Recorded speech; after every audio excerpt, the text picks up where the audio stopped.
I feel like I kind of was prepared for this. His children kind of match what I went through at a younger years, not having my mom around. So me coming in to them and their mom isn't around and I didn't have my mom around, it was kind of like, I know how that feels. And I know how it feels to want to be around your mother. So you disrespect the woman that is in your life. And I get that, and my stepmom passed a couple years ago and my mom passed last year. So it's kind of in hindsight, it's kind of like, okay, I see it. I see it. So I try to, and it's hard sometimes, but I try to. And my expectation is to be more of a mother figure, but in reality, I'm not, because I've never been a mother. But I try to be something close, the person that you could talk to and confide in, and give you the pointers and the skills to be better than what you are.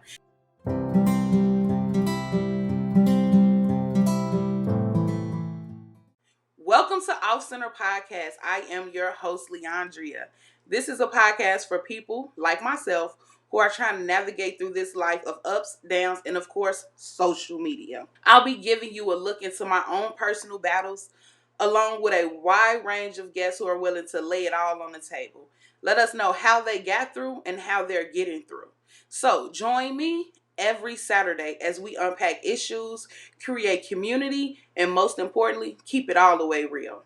So, right now, stop what you're doing and head over to Instagram, Facebook, and YouTube. Like and subscribe. You don't want to miss a beat. Welcome to Off Center, Felicia. Thank you. Thank you for being here. I'm excited. Me too. Me I'm too. excited, sister friend. You stick to stuff. Like, you are not the one to like easily give up on things. So when I saw the topic, trusting God, I thought that was a good one because I've watched you trust God. And I think that other people would benefit from hearing, what put you in those predicaments, and why you trusted God and how you trusted God. So where you want to start? I mean, it's so much. It is. And the But thing is, it's not always you're not always at a point to where you trust in God necessarily. It's kind of like a relationship with anybody else. You trust that person, but then the moment something happens, it's like you like, well, how come this happened if XYZ? So, yeah. I think when we ask ourselves those questions, that put us in the path of trusting God, because we start to think about all the reasons. We already done thought about all the reasons why it could go wrong, why it's not going to happen. But we Mhm. never thought about the reasons of trusting God, meaning whether it happens the way I want it to happen or not, I'm going to trust God. You know, um, I will say it. I don't know if it's how touchy that subject is for you, but I know that for something that happened for you in your life that has such that was a soft spot for me, that showed me resilience, was the twins. Mhm. Um, you had to trust God they whether they would still be here with us, or the decision that ultimately was made. Either way, you had to trust that that decision will be good for you in the end. And with that, it's like trust is a process. Sometimes some things you automatically trust the situation, and then in others, it takes time to get to the point to where it's like, okay, I trust what's going on is what's best for me. And we grow up in church like I did, and it's like we get taught that everything that happened to you serves a purpose, good or bad. Everything that happens is for a reason and for a purpose. And ultimately, it will work out for your good. But then you also learn that sometimes what you go through is not for you, it's for somebody else. And when you're a person who live your life selflessly, you understand and accept the fact that sometimes the things you go through is not necessarily for you. So in that particular situation, it was multiple lessons to be learned to get to the ultimate, to ultimately get to the point to where, okay, I trust that this devastating situation was necessary, even if it was a lesson for somebody else. Yeah. I felt like the biggest lesson in that wasn't necessarily for me, it was for people who was going to come after me to also experience that. Now, the one lesson that I did learn from that is when they say, although I've learned over the years that's not necessarily the case, but they say God will not give you more than you can handle. And I know now, I believe now that's not necessarily true. He might give you a lot, he might give you something you may not be able to handle, but he help you through it while you deal with it. So in that situation, what ended up happening is at the time that I went into early labor at 20 weeks and was given no chance of survival for the twins, Siobhan couldn't have been any more than like 10, 11 months old. She hadn't even quite reached her first birthday yet. And so what I learned from that is when they say God is not going to give you more than you can handle, God knew what was about to happen after that, which was separation in my marriage. And I struggled being separated with a toddler, a new 1 year old, a 2 year old, however old she was at the time that I ended up living on my own. And God knew that with what we were dealing with and the process we were going to have to go through to reconcile, there's no way I would have been able to handle that with three babies. Yeah. So that's where I learned, or I figured the lesson was God will not give you more than you can handle. So then you trust, okay, God did this because he knew that I wasn't ready for that. So then that's when the doubt come and the skepticism. Well, why allow it to happen in the first place? Because I didn't plan it.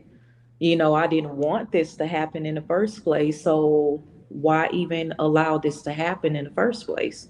Why not just we live our lives? This separation is going to happen. But then ultimately, it was that situation that led to the events that caused the separation because people cope with loss in different ways. Some people may cope by isolation, some people may go and act out. So, Not you act know, out. so it had to happen in order for the separation to happen.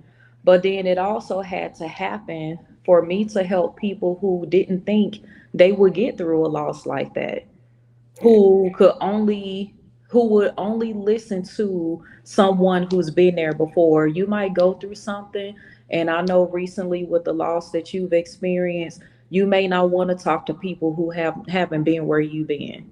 But when you talk to somebody that's been there and they know that hurt and they know that loss, you may be more open. Your ear might be open to hear what they have to Yeah. say and to hear how did you cope with this? How'd you deal with this?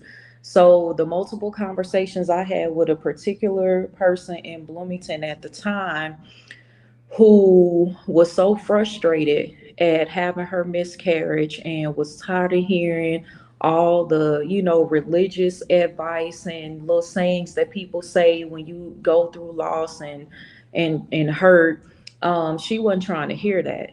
But when I shared my testimony with her and how what happened after that and what I learned from that, and then the fact that you know it was what 2 years later or a year or so later I ended up pregnant with Junior. So I'm like, I lost two boys, but then I ended up eventually getting my son, Yeah. and he's one of the biggest blessings. I mean, all three of my kids are a blessing, but that son that I have, I couldn't ask for a more handsome, hilarious, silly, talented kid. And to give the person that hope that if it's God's will, that baby is going to come in the right time. Maybe at the time that you were pregnant, either that baby wasn't ready or God wasn't ready for you to be a mother yet. You still had some things to learn through and go through.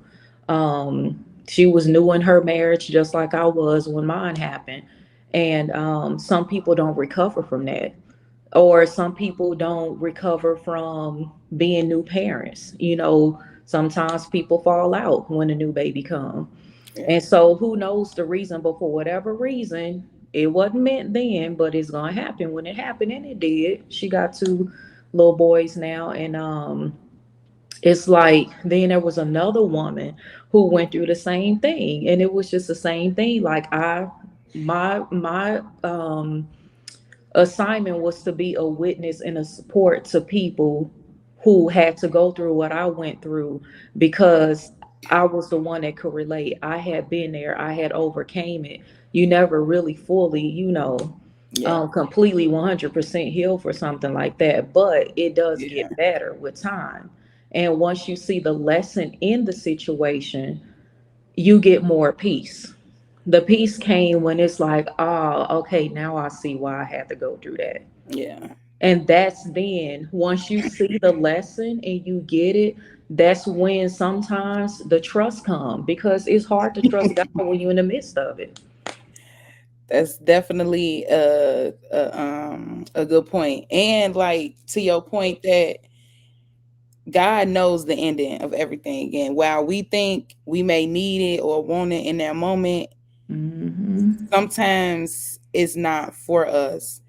That brought you to an understanding of what you were looking for, you know what I'm saying, in that moment. And it helped you to put your your priorities kind of in line with one another. So last week on our show, your ex-husband was a guest. So what about you, Javon? My whole life, I've had to come down into the realization that the expectation and the reality are just two different things. And so then, next situation, I get married now, right? We get married, I get married, we have kids. Oh, this is it. We're going to be together forever. Oh, I done found the true angel. Yep. Oh, she's beautiful than the other ones. She has the more personality than the other ones. The problem was she talked more than the other ones, and that wasn't gonna work. So we keep hitting these expectations that life is gonna be a certain way, and then you get into life, and it's like, nah, we got something totally different set up for you. And in each of those situations, it's not like I'm upset that the reality didn't become what I thought, what I expected it to be.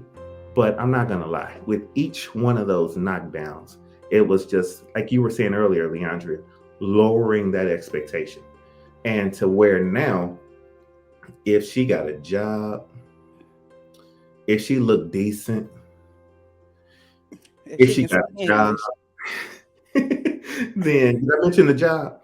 Then I'm good. twice. And I Right. wanted to just get your take on that expectation. Was that expected? And was how was that process? Because I know, because you just said that after your twins you were separated. Hmm. So you all got back together, and you were together for some years after that separation, and which ultimately led you all to where you are now. um Divorce, which for me, I didn't believe it at all. It took a while. So We didn't believe it the day it happened.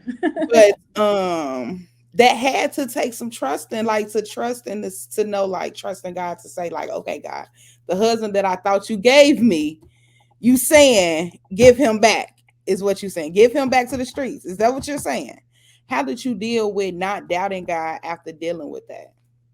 Oh, I don't know, because the way I was raised, you don't get divorced unless you catch somebody in the act. Like it ain't no out like that. Like it got to be a valid reason. I mean, you just can't just up and just walk away from something. You got to give it your all. And so, um, and like you said, we reconciled. We got back together for years. Relocated twice, to different states. And I would say things got a little rocky in Georgia before we came to Texas. So when we came to Texas, it was like, okay, one last attempt, to try to work things out. And there were outside influences, with not, like family and friends, that contributed to the madness. And so when you say was it expected, not necessarily, because even together, before things actually became official, we talked about, whether or not we need to go our separate ways, but we was just like, neither one of us expected to really happen. Because I mean, it was Javon and Felicia, like, That, no matter what hell we went through, it was yeah, us, at the end of the day. So there were things like it got to a point where I was just like, okay, this if such and such situation happened one more time, I'm done.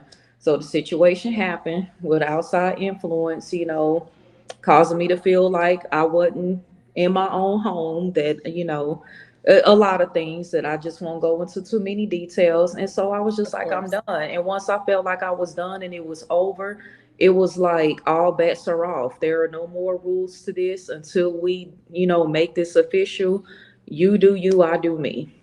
And that's what it became. So he did him, I did me. And That I will reality never changed forget. quick. Yeah, but at the same time, while we was doing us, it was still like neither one of us really wanted to let go.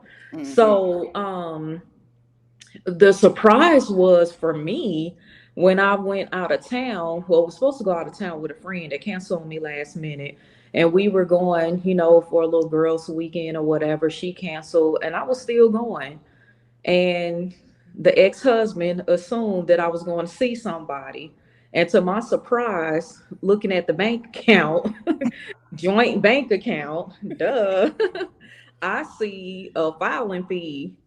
And come to find out, he filed. And mind you, leading up to that, I struggled with getting divorced because I've been raised, you just don't do that. And I had talked to my closest friends about it, and I'm just like, I don't know what to do because I feel like there's nothing else we can do. Wow. But I don't want God to punish me and I never get a chance at this again because I didn't do things the right way. So then when I found out about this filing, my friend was like, you prayed about it. There go your out. It's not on you. And so I finally felt at peace. And I said, okay, we grow up being taught certain things a certain way, and we get older and more wiser, and our eyes are open to things, and we discerning things, and we realize there's some things that we just need to unlearn. So whether or not he was right or wrong, or I was right or wrong, Yeah. it's neither here or there. I feel like if God is going to do something, he going to do it. He's merciful. He's forgiving. So um the surprise that happened for both of us is, although there was a filing and we knew that in the state of Texas there was a 60-day waiting period before you see a judge. That's literally all we knew, that there was a Hmm. 60-day waiting period, and in 60 days we got to see a judge. We get there, he asks a few questions, he said you're officially divorced. Both the mouths dropped because we went in thinking we about to get next steps. So everybody, every single person we talk about how surprised they are, but the first time publicly, we here to let y'all know we was just as surprised. Because at that point, I'm like, what? So it doesn't sound like during your divorce process you doubted God. It seems like you trusted him. At what point did you do you or maybe I'm looking at it in I a different doubted my scope, but faith. where did you doubt? I doubted my faith in the process. Like I doubted, am I really hearing from? I felt like I really wasn't hearing from God. Got you. So the lack of trust wasn't in God and his ability. It was, I can't hear you. Are you talking to me? What should I do? What should we do? Yeah. But at the end of the day, once decisions are made and moves are made, it's like, okay, I'm gonna just have to trust that whatever's gonna happen, and it's just gonna have to work. It wasn't the process necessarily where I had the doubt in God. It was everything that happened after that, Okay. because it was like all came tumbling down after the fact. So with all of that being said, Are you, two questions in one? Are you willing to get married again? And how would that trusting how is that trusting, knowing that in some areas I feel like you have to you want to distinguish between, is that my voice that I hear, or God, is that your voice that I hear? Um, to answer your first question, initially, no. I said there's no way I would ever say that for almost 15-year marriage wouldn't work. I mean, it is what it is. I don't ever want to go through this again because marriage is a lot. It's a lot, and it's a lot to hold, sustain a marriage. But at this point now that I've gotten further in life, we have both grown, we have both mature in many ways, have learned a lot. And when I say grow and mature, even spiritually, recognizing my gifts that I either didn't know about or were in denial about, tapping into them. I trust that God will show me. So I feel now, I notice I look at patterns. And if I'm dreaming about something and then somebody's having a conversation with me about the same thing, not even knowing what's going on with my life, and then somebody is speaking something, that same thing, I'm going to believe that it's something that God is trying to Signs show and me. wonders. Yeah. And so I just have to trust that if he gave me certain gifts to discern in certain things in certain ways, and he's using those gifts to show me something, then I'm just gonna have to trust that that's it. But then there's still the doubt, like, okay, is this you? Because just like God can come and speak to you in a dream, so can can the devil. So it's like the problem again is that you? Is that you talking to me? Is that self? Am I self-sabotaging, or is this your blessing? So do I feel like I can trust when he tell me? I feel like God will make it clear as day. Yep. If my husband come along, or if he have and he's sending him back, if it's meant for me to be married again, I don't think I will be confused about it. I think I will be sure. Okay. And I will have to trust that even if I make a mistake, Yeah. he is gonna walk me through that thing and either get me out or leave me in it and help me to, live with that Yeah. mistake. Either way. I hear that. Oh my God, that was a great conversation. Oh my God, thank you for that. Especially being newly married, that was a great conversation to listen to sit and listen to, and just to actually, see where I need to start to trust God in this process, and whatever that process looks like for us. But I just want to thank you again for being on the show. Of It was so course, you great will. seeing you. You too. You I too. hope you You all. enjoyed. Yes. It's a Hopefully lot, you'll it's be a lot back. more meat on that bone for another day, another It conversation. is, But because, and I know it is, because one thing I know is you are the one that actually said to me, you should call Javon and ask and see if he can help you with your podcast. So that right there just shows how the growth and the maturity is. And and in hindsight, if he makes some money, you make some. in a sense, yeah. Yeah, yeah. So I love you. I thank you for being Love you here. too.